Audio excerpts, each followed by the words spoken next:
अध्याय 1 उद्गीठ का रहस्य। सामवेद का पहला अध्याय शुरू होता है एक ऐसी अनुभूति से जो सिर्फ शब्दों में नहीं बल्कि सुरों में बहती है। इसे उद्गीठ कहा गया है, जिसका अर्थ होता है उच्च स्वर में गाया गया स्तुति गीत। यही वह ध्वनि है जिससे संपूर्ण सृष्टि का कंपन शुरू हुआ था और जिसे बाद में AUM की दिव्यता में रूपांतरित किया गया।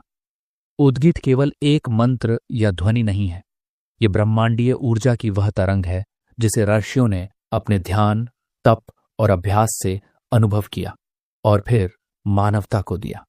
इस पहले अध्याय में सामवेद उन आर्चाओं को प्रस्तुत करता है जिन्हें विशेष अवसरों पर उच्च स्वर में गाया जाता था, विशेषतः यज्ञों के समय।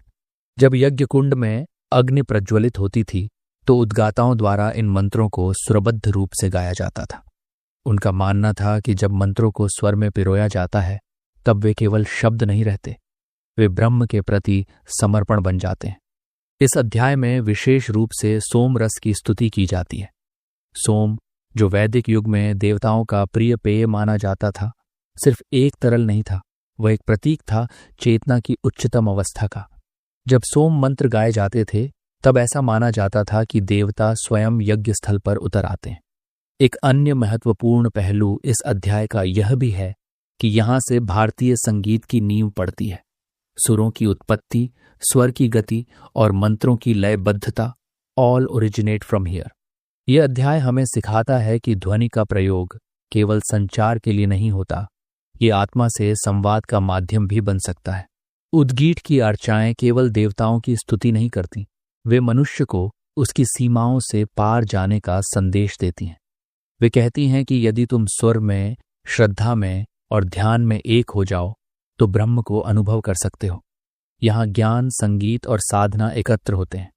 और अब प्रश्न उठता है, क्या AUM वास्तव में सिर्फ एक ध्वनि है या फिर यह ब्रह्मांड की चेतना का मूल कंपन है जिसे हर आत्मा अपने भीतर महसूस कर सकती है? क्या आपने कभी अपनी आत्मा को इतनी शांति में सुना है जहां शब्द भी मौन बन जाते हैं और सिर्फ उद्गीठ गूंजता है? सोचिए, क्योंकि यही वह रहस्य है जिससे आपके भीतर की यात्रा शुरू हो सकती है। अध्याय 2 स्तोत्रपथ की शक्ति। सामवेद का दूसरा अध्याय एक और रहस्य के द्वार खोलता है, स्तोत्रपथ का।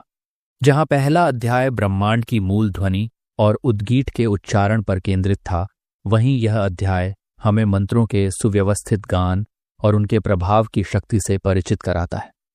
स्तोत्रपथ वह भाग है जिसमें वैदिक आर्चाओं को इस तरह पिरोया गया है कि जब वे सामवेद सुरों में गाई जाती हैं तो वातावरण में कंपन उत्पन्न होता है, एक दिव्य जागृत ऊर्जा का संचार। ये अध्याय इस बात को रेखांकित करता है कि वेदों की आर्चाएं केवल पठन के लिए नहीं थीं, वे जीवित ध्वनि संग्रह थीं।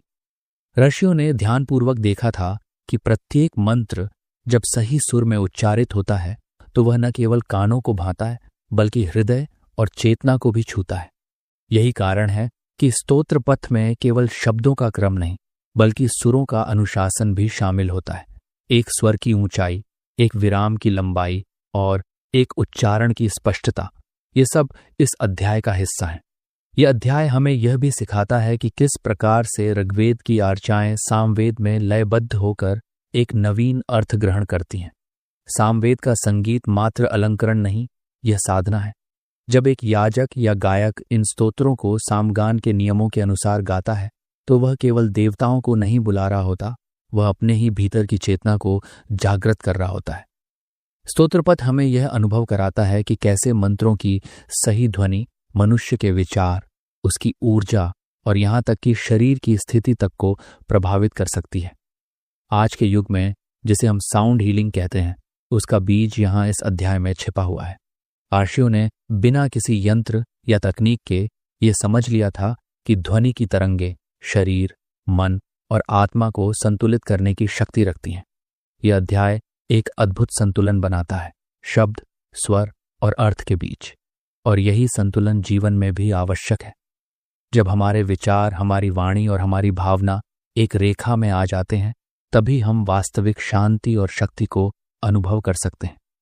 अब सवाल यह है, क्या हम आज भी अपनी वाणी, अपने शब्दों और अपने विचारों को इतनी लय में रख पाए हैं कि वे स्वयं हमारे जीवन में सामवेद की तरह चमत्कार कर सकें? शायद उत्तर हमारे भीतर ही छिपा है, उसी कंपन की तरह जो सही सुर लगते ही जग उठता है। क्या आपने कभी अपने बोले गए शब्दों की लय को सुना है? क्या वह भी किसी प्राचीन सांवेदिक मंत्र की तरह आपकी चेतना को प्रभावित करता है? सोचिए, क्योंकि आपके शब्द भी शक्ति हैं, बस उन्हें जागृत करने की सुरचाबी चाहिए।